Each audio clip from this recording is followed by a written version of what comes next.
Sejumlah pengemudi motor ini langsung putar balik saat melihat polisi yang sedang menggelar razia patuh jaya di Jalan Pangeran Jayakarta Sawah Besar, Jakarta Pusat. Bahkan beberapa pengemudi sepeda motor melawan arah untuk menghindari razia petugas dan kembali menyusuri Jalan Gunung Sahari. Pengemudi nekat kabur karena tahu jika mereka melanggar lalu lintas. Namun terdapat beberapa pengendara motor yang berhasil ditindak petugas. Para pelanggar pun langsung ditilang. Kita ya terdistrek, jadi ikut aja belok kiri. Oh, tapi tahu kalau belok ini kiri nggak boleh gitu? Nggak tahu juga sih. Oh, nggak tahu juga. Nah, sekarang kena ketilang kayak gini nih, gimana bang? Ya mau gimana, udah apes. Kan itu juga kan sama ibu-ibu suruh dikelason-kelasonin, kan kita juga risih kan. Ya udah ini kita belok kiri deh. Jadi ikut aja gitu bang ya? Ya. Tapi sering lewat sini bang? Kita mah dari kanan, dari yang arah berlawanan. Pada operasi patuh jaya kali ini, petugas berhasil menindak belasan pelanggar yang didominasi pengendara roda 2.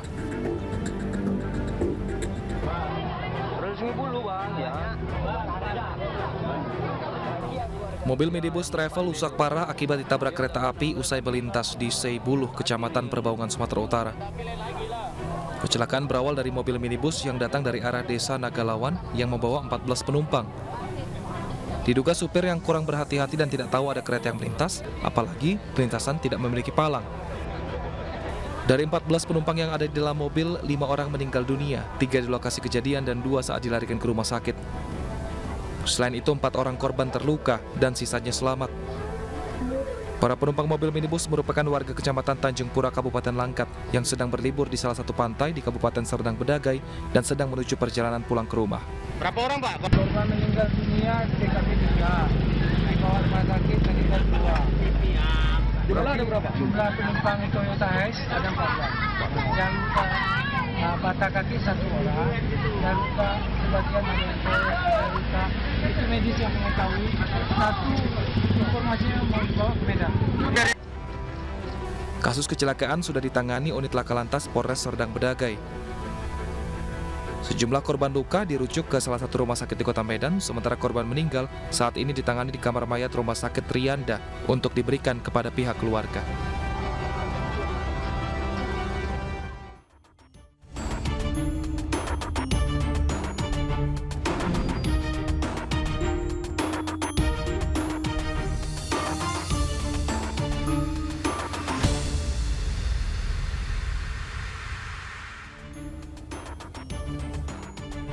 Kata cinta buta nampaknya nyata adanya.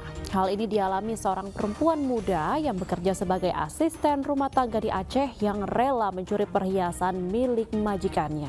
Ironisnya, uang hasil kejahatan ini digunakan pelaku untuk membelikan pacarnya 1 ponsel mahal.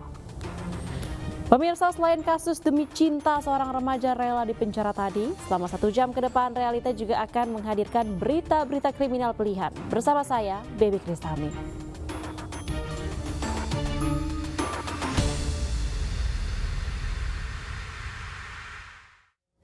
Kita awali informasi pada siang hari ini, pemirsa. Ada pelecehan seksual lagi-lagi terjadi di KRL Komuter Line. Seorang siswi SMA dilecehkan pria parubaya yang mengaku bisa membaca aura. Korban yang berteriak akhirnya membuat pelaku ditangkap dan diserahkan ke polisi.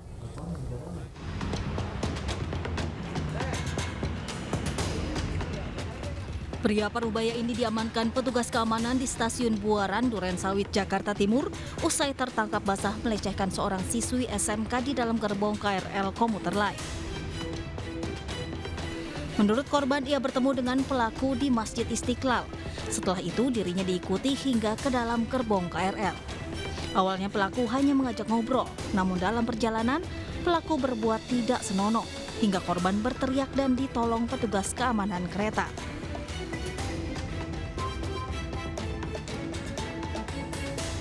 Sementara itu, dari hasil pemeriksaan pelaku di Polres Metro Jakarta Timur terungkap modus pelaku pelecehan di KRL adalah mengaku bisa membaca aura korbannya. Pelaku melecehkan korban 2 kali di dalam gerbong KRL. Pelaku itu berdalih seolah-olah dia dapat membuka aura daripada korban itu, sehingga si korban itu tertarik dan mengikuti kemauan daripada si pelaku. Artinya keduanya tidak saling kenal? Tidak saling mengenal. Dan pelecehan seksual pertama kali itu ada di kawasan lapangan Banteng dan berlanjut di dalam KRL ya Pak? Di stasiun Rajawali. Stasiun Stasiun Raja. Rajawali berlanjut di KRL saat melintas di Jatinegara. Oke. Saat di Buaran baru ditegur oleh security. Kasus pelecehan seksual ini diselesaikan secara kekeluargaan setelah pihak keluarga korban tidak membuat laporan. Sementara pelaku juga sudah dibebaskan dan membuat surat pernyataan tidak akan mengulang perbuatan serupa. 6 pasangan muda-mudi bukan suami istri diringkus polisi dari sejumlah hotel di Makassar. Jika terbukti pelaku merupakan pekerja seks komersial, maka akan dibina dan direhabilitasi.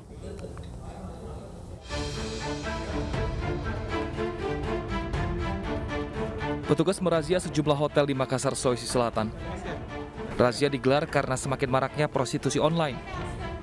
Dari razia, petugas menemukan 6 pasangan muda-mudi bukan suami istri berduaan di dalam kamar hotel.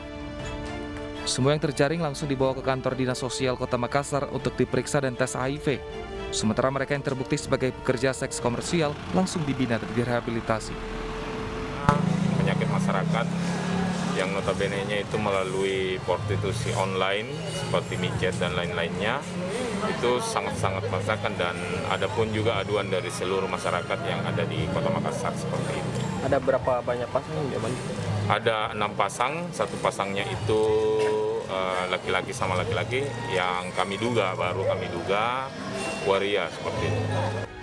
Razia digelar petugas untuk mengurangi tindak asusila dan meminimalisir penyalahgunaan aplikasi chatting di media sosial yang digunakan untuk menawarkan jasa prostitusi.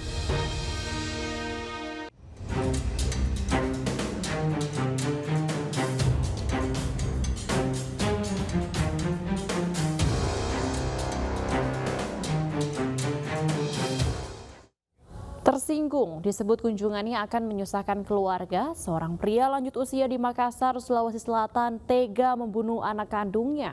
Korban dianiaya hingga tewas saat sedang tidur dan pelaku langsung menyerahkan diri ke polisi.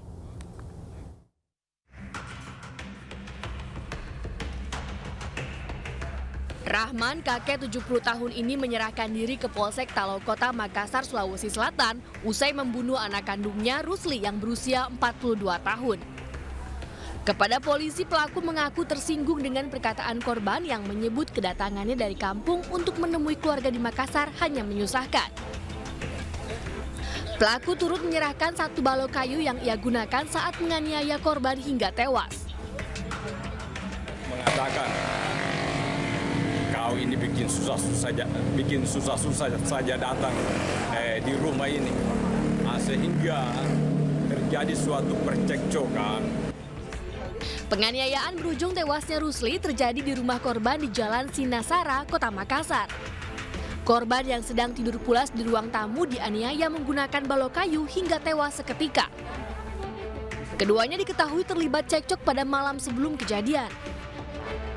Keluar gitu nenekku, kakekku baru bilang disuruh bikin teh, tapi masih masuk di sini ganti baju keluar langsung bilang lihat gitu itu kakakmu suruh kupukul, masih melihat apa aku meninggal juga mana bawa ke rumah sakit tapi tidak jadi karena kamu meninggal langsung ke kantor polisi saja.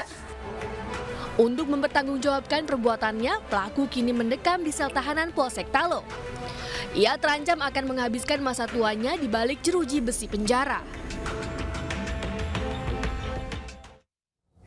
Ada seorang wanita parubaya di Mojokerto, Jawa Timur meninggal dunia saat dirawat di rumah sakit. Menurut sang anak, korban diduga dianiaya oleh suaminya sendiri yang menghilang dan diburu polisi.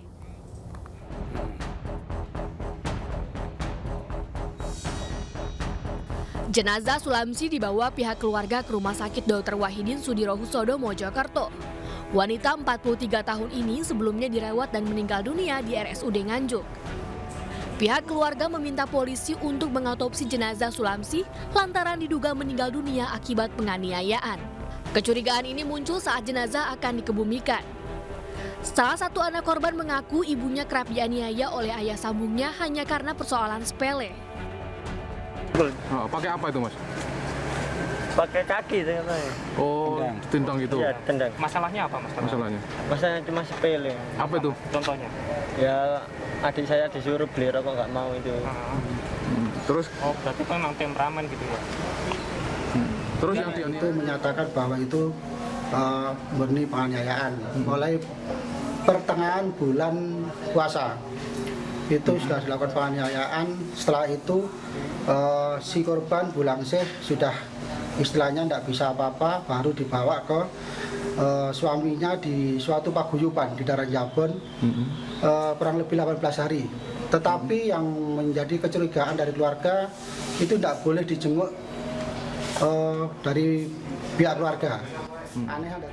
Sementara itu, Polresta Mojokerto yang menerima laporan telah meminta keterangan sejumlah saksi termasuk keluarga korban. Dari sekujur tubuh korban, namun polisi masih menunggu hasil otopsi untuk mengetahui penyebab pasti kematian. Kami mendapatkan laporan dari keluarga korban. Dari keluarga korban menyampaikan terkait kematian ini diduga akibat dari KDRT yang dilakukan oleh suami korban. Namun untuk memastikannya kami perlu waktu, kami butuh proses. Saat ini sedang akan dilaksanakan kegiatan otopsi untuk memastikan terkait dengan penyebab kematian korban. Karena jarak antara kejadian KDRT itu adalah kurang lebih 2 bulan yang lalu sampai kematian almarhum. Selain menanti hasil otopsi jenazah korban, polisi kini mencari suami korban yang menghilang usai korban diketahui meninggal dunia saat dirawat di rumah sakit di Nganjuk.